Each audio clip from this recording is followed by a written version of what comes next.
One, two, three, four, yo, ada yang baru lagi nih, ya kan? Oke, di awal scene kali ini kita diperlihatkan kelanjutan yang menarik dari chapter kemarin, dimana kita diperlihatkan kisah flashback tentang Dewa Agung dan Roh Bumi yang bisa menjadi musuh bebuyutan. Dulu kala, tepatnya di atas puncak surga tinggallah seorang Dewa Agung yang bernama Tian Yi. Dia adalah dewa yang terbaik dari semua dewa, serta dewa pertama yang ada di alam semesta. Dia sedang berlatih di puncak surga dengan penuh ketenangan.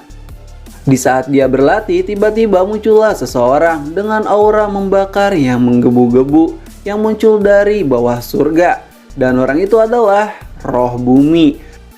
Ia datang ke puncak surga 33 hanya untuk bertemu dengan sang Dewa Agung Tian Yi. Dewa Agung Tian Yi yang tahu akan kehadirannya berkata, "Wah, akhirnya kau kesini juga ya, Roh Bumi. Ya, tentu saja aku datang ke sini untuk menemuimu." Hei, kau tahu Roh Bumi, semenjak dunia tercipta sebenarnya aku juga sudah merasakan keberadaanmu itu. Roh Bumi yang sombong di depan Dewa Agung berkata, "Ya, tentu saja kau mengetahui keberadaanku karena aku adalah dirimu dan dirimu adalah diriku." Lalu untuk apa kau mencariku, Roh Bumi? Awalnya aku mencarimu untuk menanyakan tentang surga dan alam semesta. Tapi entah kenapa aku jadi berubah pikiran. Aku di sini ingin menjadi sang penguasa.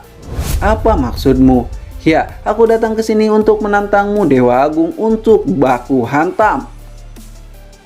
Dan barang siapa yang keluar sebagai pemenangnya, maka dia akan diakui sebagai sang penguasa alam semesta. Sial, permintaanmu sungguh sangatlah konyol. Itu semua tidak masuk akal.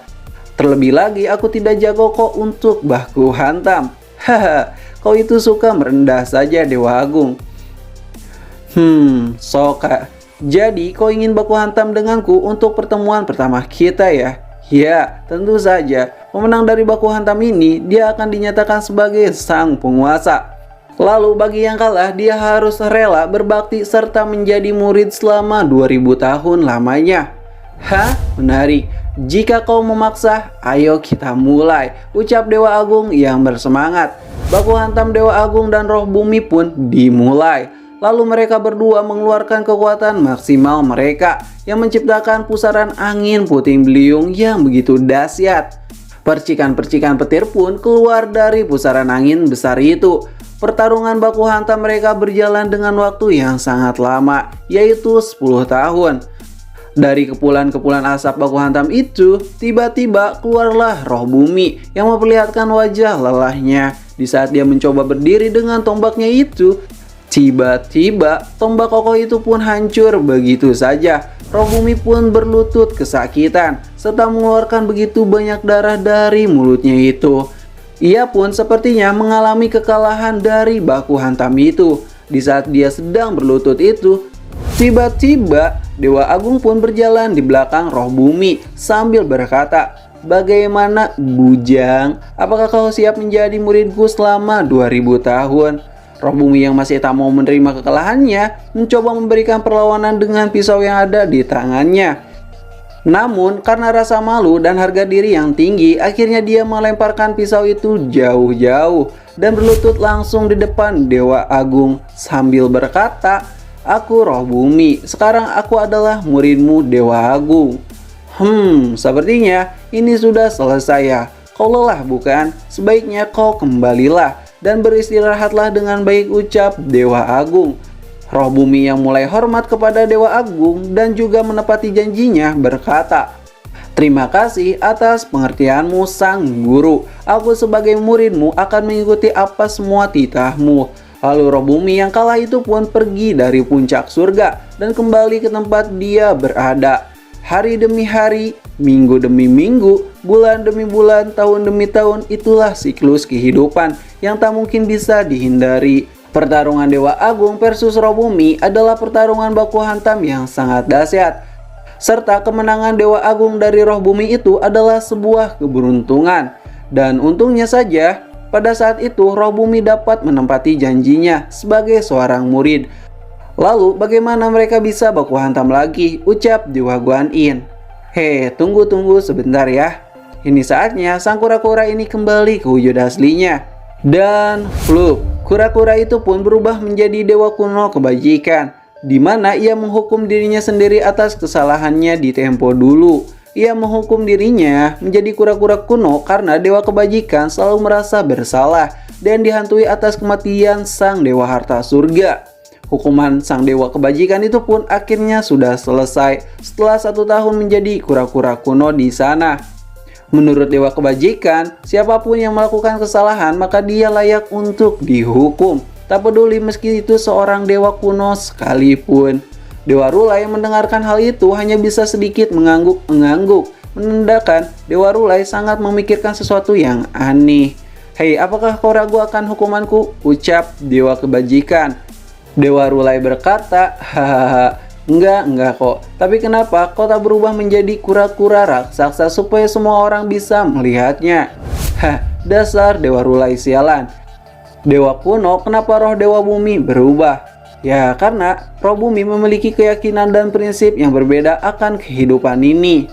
Lalu, tidak lama dari situ, bumi pun berkembang dengan sangat pesat. Kehadiran manusia, siluman, dan ras-ras naga pun muncul, yang meningkatkan berbagai populasi yang ada di dunia ini.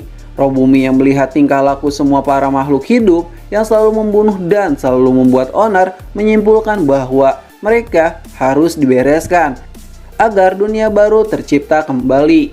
Roh bumi yang marah mulai memperlihatkan rencana jahatnya yang menciptakan gempa di mana-mana, banjir bandang tanpa hentinya, dan bencana alam dahsyat yang lainnya yang membuat seluruh dunia tenggelam dalam bencana besar itu.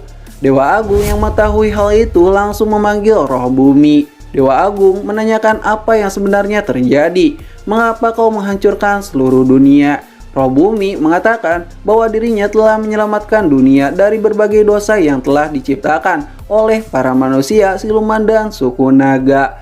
"Aku melakukan itu demi dunia baru." "Hah, omong kosong," ucap Dewa Agung. "Tapi guru, dunia baru itu adalah permulaan. Masih banyak yang harus dibereskan, yang masih melakukan dosa pembunuhan dan yang lainnya." "Hei muridku," roh bumi, "hentikanlah untuk melakukan hal yang tidak-tidak ini. Karena jika kau teruskan maka sifatmu sama saja dengan seorang iblis." "Haha, kau lucu sekali guru. Kau sudah tahu kan aku juga bukanlah seorang dewa. Tapi aku adalah gurumu. Kau tak boleh menentang perkataanku ini. Aku melakukan ini semua guru untuk keseimbangan alam semesta." "Ya, aku tahu akan hal itu. Tapi mau bagaimanapun jangan kau teruskan lagi hal konyol itu. Ingat guru, 2000 tahun kau menjadi guruku akan segera habis. Aku berjanji aku akan datang lagi kepadamu dan mengajakmu untuk baku hantam kedua kalinya." "Camkan itu guru," ucap roh bumi yang cabut begitu saja. Dewa Agung yang mengetahui kalau perkataan dia itu tidak main-main langsung bersiap-siap untuk mempersiapkan pasukan tempurnya. Karena Dewa Agung tahu kalau roh bumi sekarang sangatlah jauh lebih kuat dibandingkan sebelumnya. Dewa Agung yang mengajari ketiga dewa kuno mengajak ketiga dewa kuno itu untuk bergabung baku hantam dengan roh bumi agar pertarungannya nanti jauh lebih seimbang. Pertarungan 4 dewa versus 1 roh bumi dimulai. Pertarungan mereka pun berjalan dengan sangat sengit, di mana Dewa Agung, Yuan Yin Tianzu, dewa kebijaksanaan, berada di garda paling depan. Sedangkan Dewa Harta Surgawi mengcover pergerakan mereka dari belakang. Baku hantam yang gila ini pun terjadi sangatlah panjang, yaitu sekitar 10 tahun lamanya, di mana pada akhirnya mereka berempat berhasil mengalahkan roh bumi itu sampai menjadi berkeping-keping dan langsung menyegel serpihan-serpihan dari roh bumi itu. Oke, Dewa Asin kali ini kita diperlihatkan kelanjutan yang menarik dari chapter kemarin, di mana masih menceritakan tentang kisah Dewa Agung dan roh bumi. Tanpa diduga-duga, masalah besar akan terjadi. Sang roh bumi akan terlahir kembali dan akan mendatangkan malapetaka yang sangat begitu besar terjadi di 3 alam sekaligus. Namun dikatakan juga oleh Raja Kebijaksanaan, kemungkinan yang nanti lahir adalah anak dari roh bumi, yang kemungkinan kekuatannya hanya 1/3 saja dari saat kejayaannya itu. Kalian dapat menemukannya di jantung iblis, tepatnya di jalur monster. Tapi sang dewa kebajikan, apakah kau akan membantu kami untuk menghadapinya? Ya maaf Dewa Guanin, aku tidak bisa ikut baku hantam untuk membantu kalian berdua. Karena kematian Dewa Harta Surgawi saja masih sangat membekas di pikiranku, yang membuatku takut nantinya menjadi beban tim buat kalian.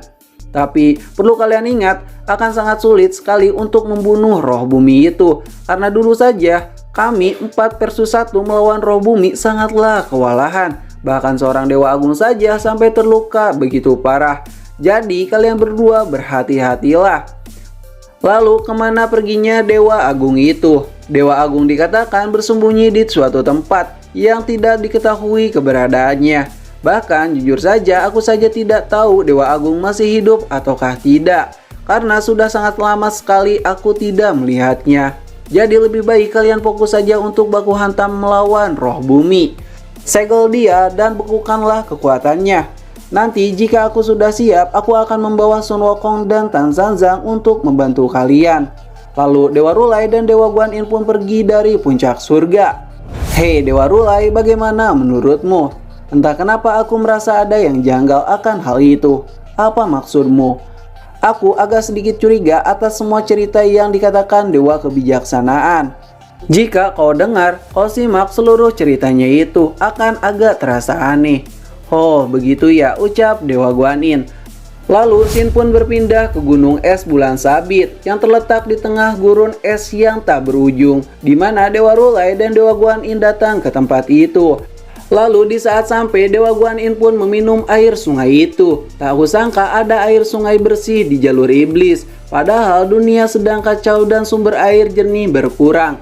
Ya, kau benar sekali. Menurutku tempat ini sangatlah aneh, ucap Dewa Rulai. Entah kenapa aku merasa akan ada sesuatu hal yang gila terjadi di sini, ucap Dewa Rulai. Ternyata kau memiliki firasat yang sama denganku, Rulai. Aku merasa dari tadi ada yang menuntun kita datang ke tempat ini. Ya, aku juga merasakannya, Rulai.